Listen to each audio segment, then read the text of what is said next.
ఒక జన్మలో మనం తెలుసుకోలేనటువంటి జ్ఞానము కేవలం చాలా సూక్ష్మమైనటువంటి జ్ఞానం.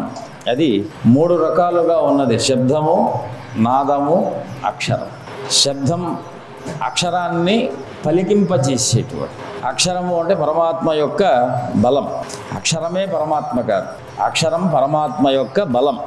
అంటే పరమాత్మ యొక్క ఉనికిని చాటేటువంటి ఒక ప్రకృతి రూపం.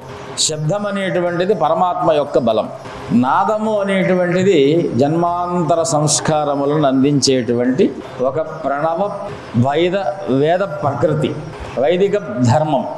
దాన్నే నాద శబ్ద అక్షరస్వరూపంగా మనం కీర్తిస్తున్నాం. అందుకే అక్షరాన్ని పొందిన వాడిని పండితుడు అంటున్నాం. శబ్దాన్ని సాధన చేసేవాళ్ళను యోగులు, యతులు అని అంటున్నాం. నాదాన్ని కనుక్కున్న వాడిని ఆత్మజ్ఞాని అంటున్నాం. అంటే ఇక వారికి చావు లేదు, పుట్టుక లేదు. శబ్దాలలాగా ఒక అక్షరాన్ని పలికి ఆరంభంలో పలికిన మాత్రం చేత అంతిమంలో అక్షరాన్ని ఆపేయటం ఎలాగనో మన జన్మ కర్మలు మరణాదులు అలాగా సంభవిస్తూ ఉంటాయి.